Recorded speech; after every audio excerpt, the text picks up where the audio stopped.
சிறு வயதிலிருந்தே தன் தாயைப் போல் தானும் திருமணத்திற்கு பிறகு தன் குழந்தைகளை பார்த்துக் கொள்வது, கணவனை பார்த்துக் கொள்வது, அவர்களுக்கு பிடித்தமான உணவு பதார்த்தங்களை சமைத்துக் கொடுப்பது என்று ஒரு சிறந்த குடும்ப தலைவியாக, ஹவுஸ்ஒய்ஃபாக வலம் வர வேண்டும் என்று நினைத்த ரதிக்கு திருமணத்திற்கு பிறகும் வேலைக்கு செல்ல வேண்டிய கட்டாயம். ரதி, அருண் இருவரும் சென்னையில் உள்ள ஒரு ஐடி நிறுவனத்தில் பணிபுரிந்து வந்தனர். இருவரும் சிறு வயதிலிருந்தே கிராமத்தில் வளர்ந்த காரணத்தினால் வேலை காரணமாக சென்னையில் தாங்கள் வேலை செய்யும் நிறுவனத்திற்கு அருகிலேயே ஒரு அப்பார்ட்மெண்டில் தனி வீடு எடுத்து தங்கி வந்தனர். திருமணமான நாளிலிருந்து ரதி வேலைக்கு செல்வது, வீட்டிற்கு வந்ததும் வீட்டு வேலை செய்வது, கணவனை கவனிப்பது என்று தன் தாயை போன்றே ஒரு மிகச்சிறந்த குடும்ப தலைவியாக தனது கடமைகளை சிறப்புடன் செய்து வந்தாள். அன்று ரதி தனது நெருங்கிய தோழியின் திருமணத்திற்கு செல்வதற்காக தயாராகி கொண்டிருந்தாள். நீல நிற பட்டுப்புடவை உடுத்தி, தலையில் மல்லிகை பூச்சூடி, தனது தந்தை தனது திருமணத்திற்காக ஆசையாக தனக்கு கொடுத்த நகைகளை போட்டுக்கொள்ளலாம் என்ற எண்ணத்தில் பீரோவை திறக்க அங்கே அவளுக்கு அதிர்ச்சி காத்திருந்தது. பீரோவை திறந்ததும் அதில் தனது நகைகள் காணாமல் போனதை பார்த்த ரதி ஒரு நொடி அதிர்ச்சியில் ஆடிப்போனாள். பின்பு பீரோவில் இருந்த நகைகளை களைத்து தரையில் பரப்பி போட்டாள். நகைகளை வேறெங்காவது மறந்து வைத்து விட்டோமோ என்ற பதட்டத்தில் தன் அறை முழுவதும் ஒரு இடம் விடாமல் மூளை முடுக்கு அத்தனையும் தேடி துளாவினாள். அந்நேரம் நீல நிற ஷர்வானி அணிந்தபடி திருமணத்திற்கு செல்வதற்காக தயாராகி வந்த அருண் தரையில் கிடந்த துணிகளை பார்த்து தன் மனைவி ரதியிடம், ரதி, நீ இன்னும் திருமணத்திற்கு தயாராகலையா? எதுக்காக துணியெல்லாம் இப்படி தரையில பரப்பி கிடக்கு என்று கேட்க, உடனே ரதி தன் நகைகள் காணாமல் போன விவரம் தன் கணவனுக்கு தெரிந்தால் தன் வாழ்க்கை என்னவாகும் என்ற பயத்தில் கைகளை பிசைந்தபடி தன் கணவனின் முகத்தை பார்த்து, என்னங்க, பீரோல நான் வைத்திருந்த நகை எதுவுமே காணோம். எங்க அப்பா எனக்கு ஆசையா கொடுத்த சிகப்புக்கள் பதித்த அட்டிகை, லட்சுமி முகம் பதித்த 5 சவரன் தங்க வளையல், மாங்கா மாலை, எதையுமே காணோம் என்று சொன்னதும் அருணின் கண்கள் இடம் வலம் என்று வேக வேகமாக சுழன்றது. அதனை கவனித்த ரதி, ஒருவேளை தனக்கு தெரியாமல் தன் கணவன் தான் எடுத்திருப்பாரோ என்ற சந்தேகத்தில் மெல்லிய குரலில் தன் கணவன் அருணை பார்த்து, என்னங்க, நகைய நீங்க தான் எடுத்தீங்களா என்று தயங்கிக் கொண்டே கேட்டதும், இதற்கு மேல் மறைத்து பிரயோஜனம் இல்லை என்று நினைத்த அருண், உன்னோட நகைய நான் தான் எடுத்தேன் என்று சொன்னதும் மனைவி ரதி, என்னது, நீங்க எடுத்தீங்களா என்று கேட்க, உடனே கணவன் அருண், திருமணமான 2 வாரத்துல அம்மா மாடிப்படியில் இருந்து கீழே இறங்கும் போது கால் தவறி வலிக்கு கீழே விழுந்துட்டாங்க. பதறிப்போனா அவங்கள ஹாஸ்பிட்டல் அழைச்சிட்டு போனேன். அங்கே டாக்டர் அவங்களுக்கு உடனடியாக ஆப்ரேஷன் பண்ணணும்னு சொல்லிட்டாரு. அப்படி இல்லைனா வாழ்நாள் முழுக்க உங்க அம்மா படுத்த படுக்கையாக தான் கிடப்பாங்கன்னு சொல்லிட்டாரு. எனக்கு அப்போ வேற வழி தெரியல. அம்மாவோட மருத்துவ செலவுக்காக உன்னுடைய நகையை கேட்டா நீ என்ன பதில் சொல்வியோ என்று எனக்கு ரொம்ப பயமா இருந்தது. அதனாலதான் நீ வீட்டில் இல்லாத நேரமா பார்த்து உன்னுடைய நகையை எடுத்து அடமானம் வைத்து அந்த பணத்துல எங்க அம்மாவோட ஆப்ரேஷனை பார்த்துக்கிட்டேன். நான் செஞ்சது தப்பு தான். என்ன இருந்தாலும் இந்த விஷயத்த நான் உன்கிட்ட முன்கூட்டியே சொல்லி இருக்கணும் என்று சொன்னதும் அதை கேட்ட மனைவி ரதி, இதை நீங்க முன்கூட்டியே என்கிட்ட சொல்லியிருந்தா நானே வேற ஏதாவது ஏற்பாடு செஞ்சிருப்பனே. இவ்வளவு பெரிய விஷயம் நடந்திருக்கு, எதுக்காக இதையெல்லாம் என்கிட்ட சொல்லாம நீங்க மறைச்சிங்க என்று கேட்டதும் கணவன் அருண், கல்யாணமான உடனே எங்க அம்மாவுக்கு இப்படி ஆனதால வர்றவங்க எல்லாம் மருமக வந்த நேரம்தான்னு சொல்லுவாங்க. அதனால உனக்கு தானே தேவையில்லாத மன உளைச்சல். அதனாலதான் நான் உங்ககிட்ட எதுவும் சொல்லாம மறைச்சிட்டேன். அதை கேட்டதும் மனைவி ரதி, சரி, நடந்தது நடந்து போச்சு. ஆனால் அதன் பிறகாவது நீங்க என்கிட்ட ஒரு வார்த்தை சொல்லி இருக்கலாம் இல்லையா?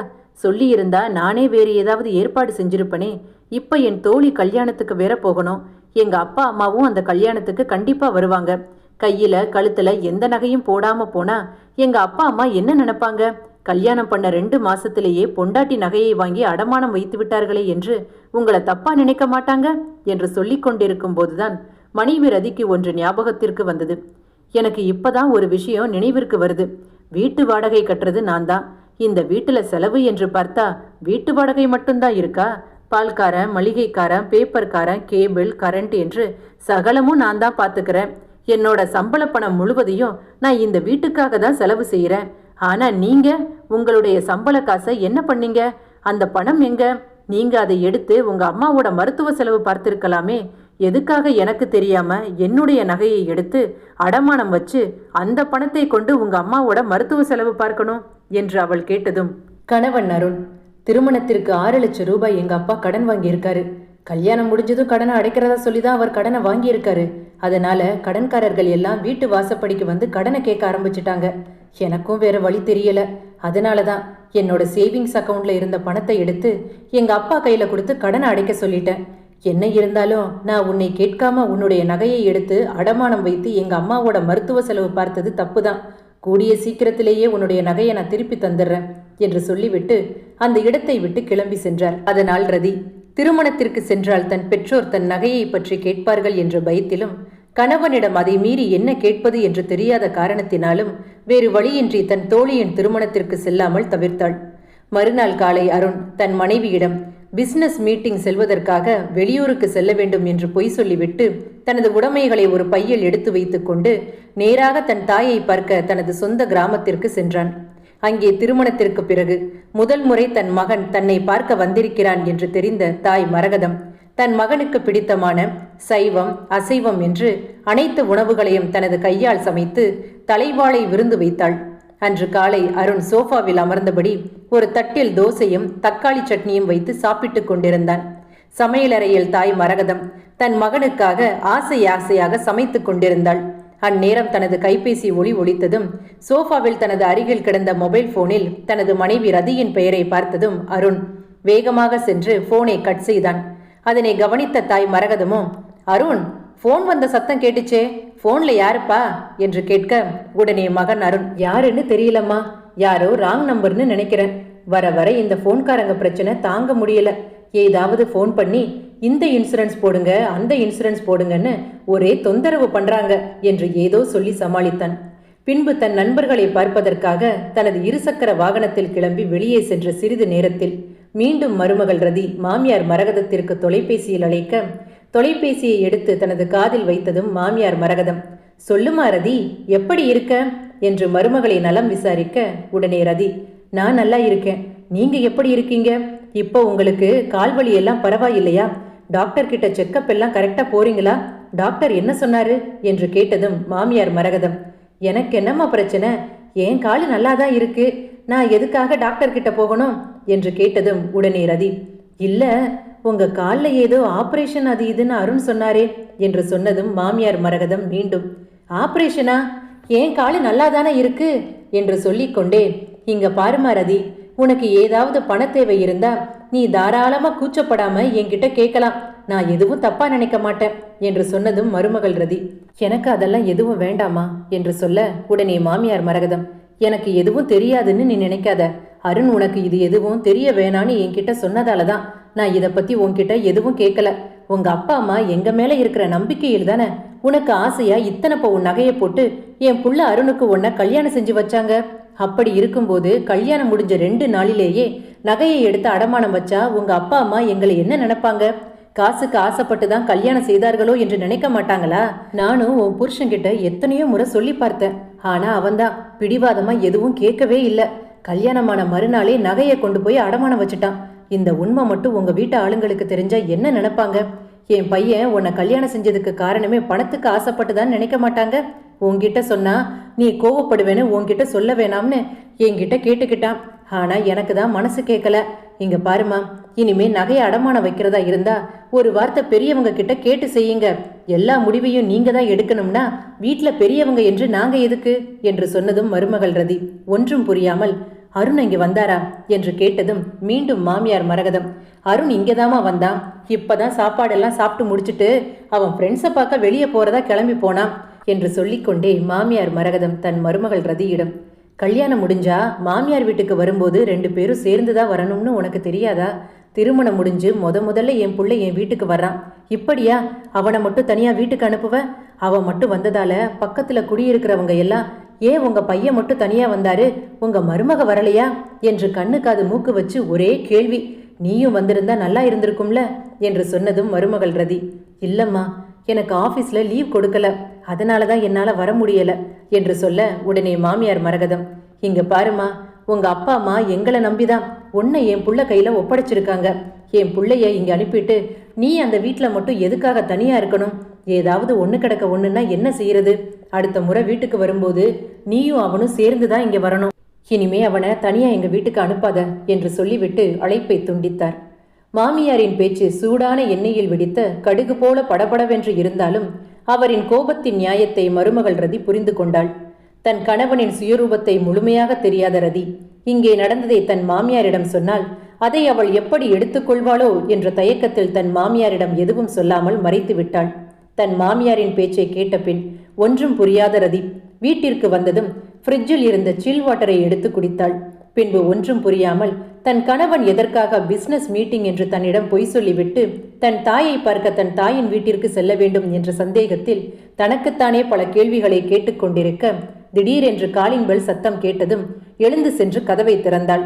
அங்கே ஹவுஸ் ஓனர் சந்தானம் ரதியை பார்த்ததும், ஏமா உன் புருஷன் அருண் எங்க என்று கேட்க உடனே ரதி, அவர் பிசினஸ் மீட்டிங்கா வெளியூருக்கு போயிருக்காரு என்று சொல்ல உடனே சந்தானம், எத்தனை முறை அவனுக்கு நான் ஃபோன் பண்றது, ஃபோன் பண்ணா எடுக்க மாட்டானா என்று சொன்னதும் ரதி, என்னாச்சு, ஏதாவது பிரச்சனையா என்று கேட்க உடனே சந்தானம், என்ன பிரச்சனையாவா, 6 மாசமா வீட்டு வாடகை கட்டல என்று சொன்னதும், இல்லையே மாசம் வீட்டு வாடகை நான் கரெக்டா கட்டிட்டு வரனே என்று சொல்ல உடனே சந்தானம், ஏமா வீட்டு வாடகை நீ கொடுத்திருந்தா நான் எதுக்குமா பாம்பேல இருந்து ஃப்ளைட் டிக்கெட் போட்டு இங்க வீட்டு வாடகை கேட்க வரணும் என்று சொன்னதும் ரதி, இல்லைங்க நான் தானே என்னோட சம்பள காசை அவர்கிட்ட கொடுத்து வீட்டு வாடகை கட்ட சொன்னேன், நீங்க எதுக்கும் கொஞ்சம் உங்க பேங்க் அக்கௌண்ட்டை நல்லா செக் பண்ணி பாருங்க என்று சொன்னவுடன் சந்தானம், ஏமா ஃப்ராடுக்கார பையன் உன்னையும் சேர்த்து ஏமாத்திருக்கிறான்னு நினைக்கிறேன், அவன் வீட்டு வாடகை கட்டுறதா சொல்லி பணத்தை எடுத்துட்டு எங்கே போனானோ, முதல்ல உன் புருஷன் எங்கே போறான் எங்கே வரான்னு கொஞ்சம் விசாரிமா,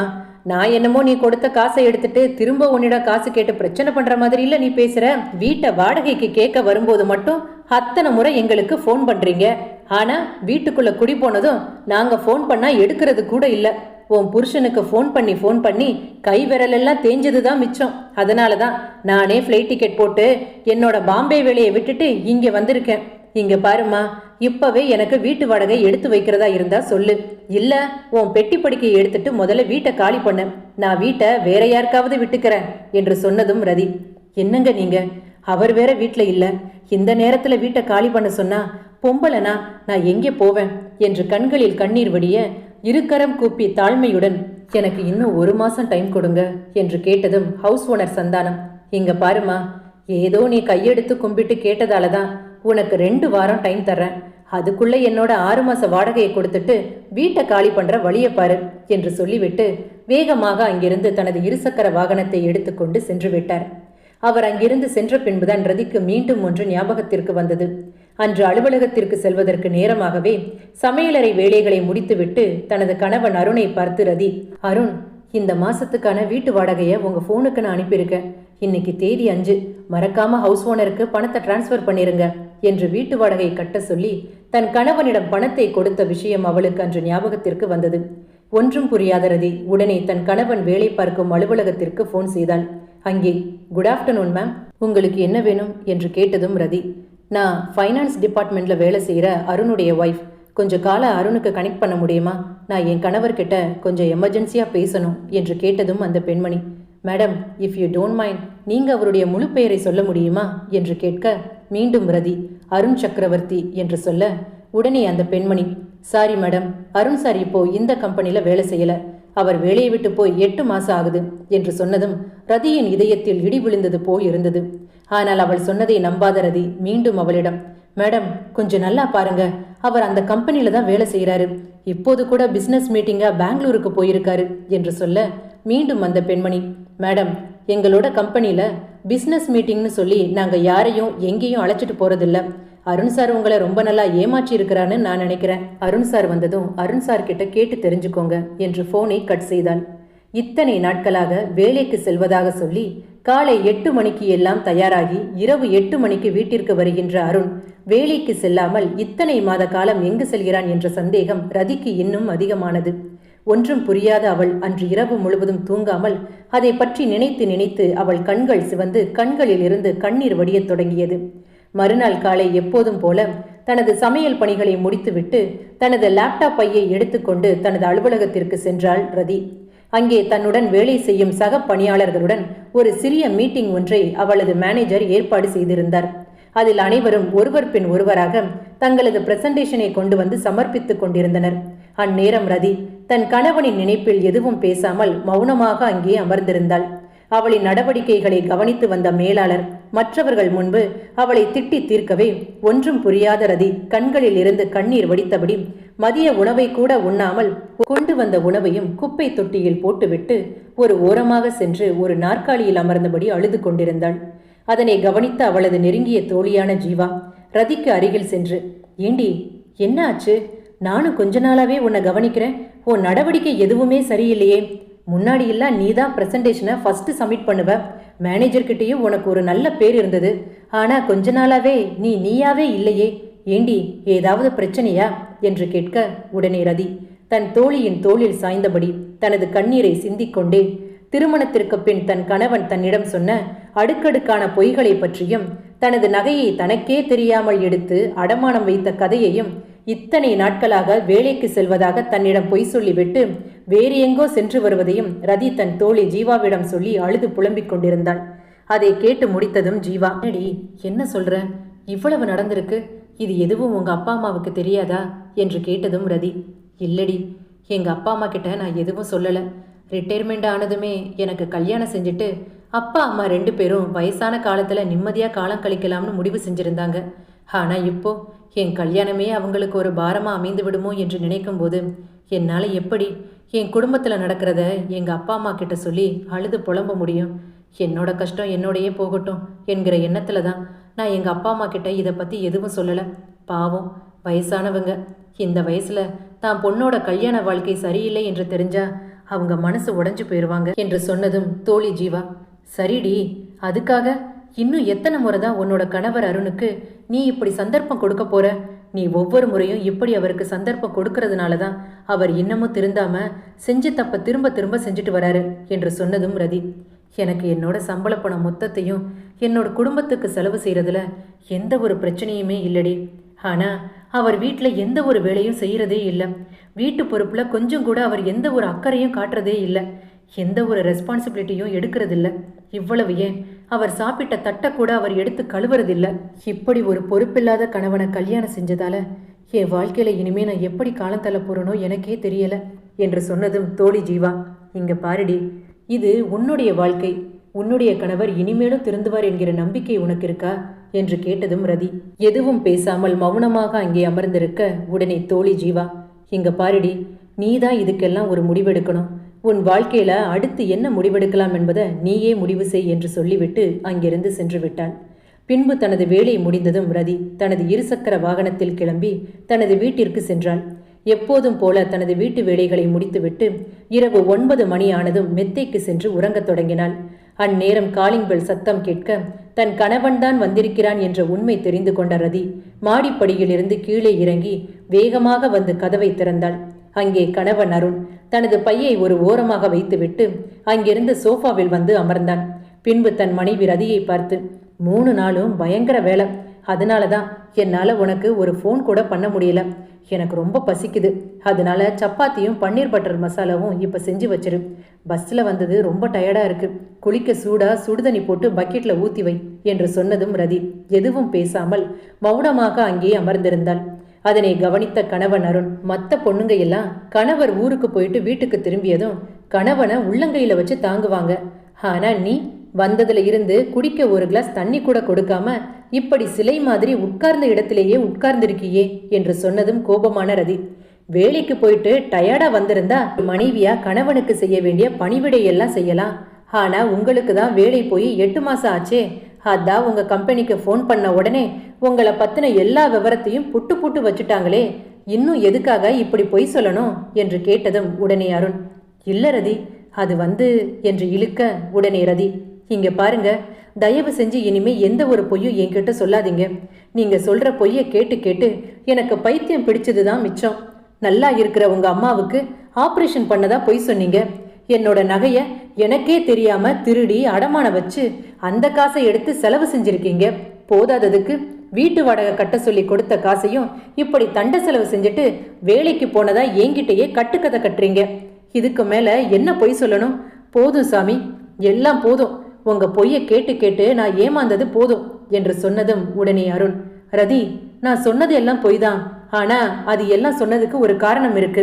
உன் மேல இருக்கிற பயத்துலதான் நான் இத்தனை நாளா இத்தனை பொய்யும் சொன்னேன் என்று சொன்னதும் ஆச்சரியத்தில் ரதி தன் கணவனின் முகத்தை திரும்பி பார்க்க, கல்யாணத்துக்கு முன்பே எனக்கு வேலை போயிருச்சு.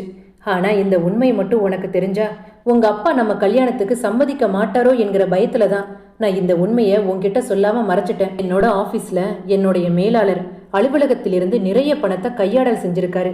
நான் வேலைக்கு சேர்ந்த கொஞ்ச நாளிலேயே இந்த உண்மையெல்லாம் எனக்கு தெரிய வந்தது. இதை பற்றி நான் அவர்கிட்ட கேட்டபோது, இதையெல்லாம் நீ கண்டுக்காம நீ வேலை செய்யறதா இருந்தா செய், இல்ல வேலையை விட்டு வெளியே போன்னு சொன்னாரு. எனக்கு அப்போ என்ன செய்யறதுன்னு ஒண்ணுமே புரியல. அவருடைய செயலுக்கு என்னால ஈடு கொடுத்து ஒத்துப்போகவும் முடியல. என் மேல அதனால பொய் புகார் பண்ணி அவர் என்னை வேலையை விட்டு தூக்கிட்டாரு. அதுக்கப்புறம் நான் வேலை தேடி போகாத இடமே இல்லை. எத்தனை ஆபீஸ் நான் ஏறி இறங்கி இருப்பேன் தெரியுமா? ஆனா எங்கேயும் எனக்கு வேலையே கிடைக்கல. அதனாலதான் இப்ப 2 மாசமா உன்கிட்ட கூட சொல்லாம புதுசா ஒரு கோர்ஸ் ஜாயின் பண்ணி படிச்சுட்டு இருக்கேன். இன்னும் கொஞ்ச நாள்ல எனக்கு கண்டிப்பா வேலை கிடைச்சிடும் என்று சொன்னதும் ரதி, இத்தனை நாளா நீங்க சொன்ன பொய்ய மட்டுமே கேட்டு கேட்டு இப்ப நீங்க சொல்றது உண்மையா பொய்யானே எனக்கு தெரியல. நீங்க சொல்றதெல்லாம் நம்புறதா வேணாமான்னு எனக்கு ஒண்ணுமே புரியல. இங்க பாருங்க, இந்த வீட்டுல நீங்களும் நானும் இதற்கு மேலும் ஒன்னா வாழணும்னா நீங்க முதல்ல ஒரு வேலைக்கு போகணும் என்று கோபமாக அவன் முகத்தை பார்த்து சொல்லிவிட்டு அங்கிருந்து கிளம்பி நேராக தன் அறைக்கு சென்று கதவை படார் என்று சாத்திக் கொண்டாள். மறுநாள் ரதி அலுவலகத்திற்கு சென்றுவிட்டு வரும் வழியில் தன் வீட்டிற்கு தேவையான பொருட்களை வாங்கி வந்தாள். கணவன் அருண் மேஜையில் அமர்ந்தபடி செய்தித்தாள் மற்றும் ஒரு புத்தகத்தை தன் கையில் வைத்துக்கொண்டு ஏதோ ஒன்றை செய்து கொண்டிருந்தான். காலிங் பெல் சத்தம் கேட்டதும் மேஜையில் இருந்து எழுந்தவன் நேராக சென்று கதவை திறக்க அங்கே தன் மனைவி ரதியின் கையில் இருந்த பையை கூட வாங்காமல் நேராக வந்து மீண்டும் சோஃபாவில் அமர்ந்தான். அதை கவனித்த ரதிக்கு அருணின் மேல் கோபம் வலுப்பட்டது. பின்பு தன் தலையை திருப்பி அங்கிருந்த டைனிங் டேபிளை பார்க்க டேபிளின் மேல் சர்க்கரை ஒருபுறம் சிந்தி கிடந்தது. அதில் எறும்புகள் ஊறிய வண்ணம் இருந்தது. அங்கே காய்ந்த தட்டில் ஈக்கள் மொய்த்து கொண்டிருந்தன. வாழைப்பழத்தோல் சற்று அழுகிய நிலையில் டேபிளின் மேல் கிடந்தது. அது அனைத்தையும் பார்த்ததும் ரதி கோபத்தில் தன் கணவன் அருணை திட்டி தீர்த்து விடலாம் என்று முடிவு செய்தாள். ஆனால் எதுவும் தனக்கு பயனளிக்காது என்று தெரிந்த ரதி எதுவும் பேசாமல் தன் கோபத்தை தனக்குள் அடக்கிக் கொண்டு டேபிளை சுத்தம் செய்துவிட்டு நேராக சமையலறைக்கு சென்று தன் வேலைகளை கவனிக்கத் தொடங்கினாள். ஆனால் கணவன் அருணோ மெத்தையின் மேல் உறங்கியபடி ஏசி ஒருபுறம் ஓடிக்கொண்டிருக்க ஏசி காற்று போதாது என்று நினைத்தவன் டேபிள் ஃபேன், சீலிங் ஃபேன் என்று இரண்டையும் ஓடவிட்டு அதிலிருந்து வந்த ரம்யமான காற்றில் உறங்கிக் கொண்டிருந்தான். மறுநாளில் இருந்து ரதி தன் கணவனை பார்க்கும் நேரமெல்லாம் அருண் செய்தித்தாளை புரட்டி கொண்டிருப்பது, புத்தகங்களை படிப்பது என்று ரதி தன்னை பார்க்கும் போதெல்லாம் ஏதோ ஒன்று செய்வது போல் தன்னை காட்டிக்கொண்டான். ஆனால் ரதிக்கோ சிறு வயதிலிருந்தே தன் தாயை பார்த்து வளர்ந்ததால் தானும் ஒரு மிகச்சிறந்த குடும்ப தலைவியாக இருக்க வேண்டும் என்று நினைத்தவளுக்கு தன் கணவனால் ஏமாற்றம் மட்டுமே மிச்சம் என்பதை அவளால் தாங்கிக் கொள்ள முடியவில்லை. குடும்ப பொறுப்பை சுமக்க தயாராக இல்லாத கணவனின் மேல் வெறுப்பும் கோபமும் அதனால் நாளுக்கு நாள் அவன் மேல் அவளுக்கு அதிகமானது. அதனால் ரதி தன் கணவனிடம் எதுவும் பேசாமல் ஒரே வீட்டில் இருவரும் இரு துருவங்களாக வாழ்ந்து வந்தனர். நாட்கள் இவ்வாறாக கடந்து கொண்டிருக்க அருணின் நடவடிக்கைகளில் எந்த ஒரு மாற்றத்தையும் காணாத ரதி அன்று இரவு உறங்காமல் தன் எதிர்காலத்தை நினைத்து அங்கும் இங்கும் அலைந்து கொண்டிருந்தாள். மாதம் 20,000 ரூபாய் வருமானத்தை மட்டும் வைத்துக்கொண்டு தன்னையும் தன்னை சார்ந்த கணவனையும் பார்த்து கொள்ள முடியாத ரதி அதிக மன உளைச்சலுக்கு அந்நேரம் ஆளானாள். அதனால் அந்நேரம் தன் தந்தைக்கு தொலைபேசியில் அழைத்து தன் திருமண வாழ்க்கையை பற்றி சொல்லிவிடலாம் என்ற முடிவுக்கு வந்த ரதி ஒருவேளை உண்மை தெரிந்தால் பெற்றோர் என்ன செய்வார்களோ என்ற பயத்தில் அழைப்பை உடனே துண்டித்தாள். ஆனால் பலமுறை தன் கணவனுக்கு சந்தர்ப்பம் கொடுத்தும் அதை தனக்கு சாதகமாகவே பயன்படுத்தி கொண்டு மற்றவரை தனது தீனிக்கு இரையாக்குகின்ற அருணை போன்ற ஒருவருடன் வாழ்வது இனியும் சாத்தியமல்ல என்பதை புரிந்து கொண்ட ரதி அருண் மற்றும் தனக்கு இடையேயான திருமண உறவை முறித்து கொள்ளலாம் என்ற முடிவுக்கு வந்தாள். இதனால் தனது பையில் தனது உடைகளை எடுத்து வைத்துக் கொண்டு வீட்டை விட்டு செல்ல தயாராகினாள். அதனால் தன் பெற்றோரிடம் கூட எதுவும் தெரிவிக்காமல் ஒரு பையில் தன் ஆடைகளை எடுத்து வைத்துக் கொண்டு தான் புதிதாக பார்த்திருக்கும் வீட்டில் சென்று குடியேற முடிவு செய்தாள். கையில் பையுடன் மாடிப்படியில் இருந்து கீழே இறங்கி வந்த தன் மனைவி ரதியை பார்த்ததும் அங்கே எப்போதும் போல செய்தித்தாளை படிப்பது, புத்தகங்களை பார்ப்பது, நோட்ஸ் எடுப்பது என்று மீண்டும் தன் நாடகத்தை அரங்கேற்றினான் அருண். அதனை சிறிதும் கண்டுகொள்ளாத ரதியோ மாடிப்படியில் இருந்து கீழே இறங்க அதனை கவனித்த அருண் ரதியை பார்த்து, ரதி கையில பையோட எங்கே போற என்று கேட்டதும், ஒருத்திக்கு இவ்வளவு பெரிய வீடு தேவையில்லை, என்னால இவ்வளவு பெரிய வீட்டுக்கு இனியும் வாடகை கட்ட முடியாது, அதனாலதான் ஒரு சிறிய வீடா பார்த்து வாடகைக்கு குடி போகலாம்னு முடிவு செஞ்சிருக்க என்று சொன்னதும் அவள் தன்னை ஜாடை மாடையாக பேசுகிறாள் என்பதை புரிந்து கொண்ட கணவன் அருண், இந்த வீட்டுக்கு என்ன குறைச்சல், இந்த வீடு நல்லாதானே இருக்கு என்று கேட்டதும், அதான் சொன்னேனே, என்னால இவ்வளவு பெரிய வீட்டுக்கு வாடகை கட்ட முடியல, வீட்டு வாடகை கட்டி வீட்டு செலவையும் பார்க்க ஒருத்தியா என்னால இனியும் முடியாது. அவங்க செலவை அவங்கவங்க பார்த்துக்க வேண்டியதுதான் என்று சொன்னதும், நீ இப்போ என்ன சொல்ல வர என்று அருண் கேட்க, என்னால இனியும் நீங்க சொல்ற பொய்ய நம்பி உங்க கூட குடும்பம் நடத்த முடியாது. நீங்க எனக்கு ஒரு பொறுப்பான கணவனாக இருப்பீர்கள் என்ற நம்பிக்கையில தான் நான் உங்களை திருமணம் செய்ய சம்மதிச்சேன். ஆனா திருமணத்திற்கு பிறகு இங்க எல்லாமே தலைகீழால இருக்கு. ஒரு குடும்ப தலைவனா குடும்பத்துக்கான பொறுப்பை நீங்க எடுத்திருக்கணும். அட்லீஸ்ட் இந்த குடும்ப செலவுல பாதி பங்கையாவது நீங்க ஏத்துக்க முன் வந்திருக்கணும். ஆனா இந்த வீட்டுல பால்காரன்ல இருந்து பேப்பர்காரன் வரைக்கும் சகலமும் இங்க நான் தானே பார்க்க வேண்டியதா இருக்கு. போதாததற்கு மற்றவங்க செலவையும் நான் தான் பார்க்கணும். போதும் சாமி, இதுக்கு மேல உங்க கூட குடும்பம் நடத்த என்னால முடியாது என்று சொன்னதும் கணவன் அருண், நேத்து தான் நான் 2 இன்டர்வியூ அட்டன் பண்ணியிருக்கேன். ஃபைனல் டெஸ்ட்ல மட்டும் நான் பாஸ் பண்ணிட்டேன்னா இந்த வேலை எனக்கு கண்டிப்பா கிடைச்சிரும். நான் இந்த வேலையெல்லாம் தேடுவது யாருக்காக? உனக்காக தானே. உன் ஒருத்திக்காக மட்டும்தான் நான் இவ்வளவு கஷ்டப்படுறேன்.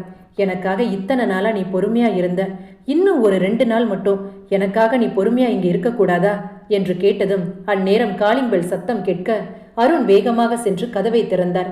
அங்கே தபால்காரர் அருண் வேலையில் சேர்வதற்கான அப்பாயின்மெண்ட் ஆர்டரை கொண்டு வந்து அவன் கையில் கொடுத்தார். அதை வாங்கியது முகத்தில் புன்னகையுடன் தன் மனைவி ரதியிடம் கொண்டு வந்து அதை கொடுத்தான். எனக்கு அப்பாயின்மெண்ட் ஆர்டர் வந்திருக்கு. நான் சொன்னேல இன்னும் 2 நாள்ல எனக்கு வேலை கன்ஃபார்ம் ஆயிரும்னு. பாரு, எனக்கு அப்பாயின்மெண்ட் ஆர்டர் வந்திருக்கு என்று அப்பாயின்மெண்ட் ஆர்டரை கொண்டு வந்து தன் மனைவி ரதியின் கையில் கொண்டு வந்து கொடுத்தான். அதை வாங்கி பிரித்து பார்த்த ரதி தன் கைபேசியை எடுத்து ஒரு நிமிடம் ஆராயத் தொடங்கினாள். பிறகு தன் கையில் இருந்த அந்த கடிதத்தை கோபத்தில் கிழித்து குப்பை தொட்டிகள் தூக்கி எறிந்தாள். அதை பார்த்த அருண் கோபத்தில், ரதி, எதுக்காக அப்பாயின்மெண்ட் ஆர்டரை கிழிச்சு குப்பை தொட்டில போட்ட? உனக்கு என்ன பைத்தியமா என்று கேட்டதும் கோபமான ரதி, யாருக்கு பைத்தியம்? எனக்கா இல்ல உங்களுக்கா? உண்மையாகவே உங்களுக்கு வேலை கிடைச்சிருக்கா? சொல்லுங்க என்று அவன் முகத்தை பார்த்து கேட்க ஒரு நிமிடம் தயங்கிய அருண், நீ என்ன கேட்கிற என்று கேட்க அதை பார்த்த ரதி மீண்டும், ஷாப்ல ஒரு போலியான கடிதத்தை தயார் செஞ்சு வேலை கிடைச்சதா பொய் சொல்லி மீண்டும் என்னை நம்ப வைக்கலாம்னு முடிவு செஞ்சிட்டீங்களா? இன்னும் எத்தனை நாள் தான் என்னை இப்படி பொய் சொல்லி ஏமாத்துவீங்க? பொண்டாட்டியை ஏமாத்தி இப்படி ஒரு பொய்யான கடிதத்தை தயார் செய்ய உங்க புத்தியை பயன்படுத்தின மாதிரி அந்த புத்தியில பாதியை பயன்படுத்தி இருந்தா கூட ஏதோ இன்றைக்கு ஒரு நல்ல வேலையில போய் சேர்ந்திருக்கலாம் இல்லையா? நேத்து நைட்டு நீங்க உங்க ஃப்ரெண்டு கிட்ட பேசினதை நான் மறைந்திருந்து கேட்டேன். எனக்கு அப்பவே தெரியும் இன்றைக்கு எப்படியாவது இப்படி ஒரு மொட்டை கடிதாசி வரும் என்று. நீங்க சொல்ற பொய்யை கேட்டு கேட்டு உங்க மேல நான் வச்சிருந்த நம்பிக்கையே போச்சு. உங்களை நம்பாததால தான் உங்களுடைய ஃபோன் ஜிமெயில் ஐடியை என்னோட ஃபோன்லேயே அட்டாச் பண்ணி வச்சுருந்தேன். அதில் நீங்கள் எந்த ஒரு வேலைக்கும் அப்ளை பண்ணலை என்கிற உண்மை எனக்கு தெரிஞ்சது. ஆனால் இப்போ கூட இன்டர்வியூ அட்டன் பண்ணி வேலை கிடைச்ச மாதிரி திரும்பவும் என்னை ஏமாற்றலாம் என்று முடிவு செஞ்சிட்டீங்க. நீங்கள் மாறுறதுக்காக பலமுறை நான் உங்களுக்கு நிறைய சந்தர்ப்பம் கொடுத்துருக்கேன்.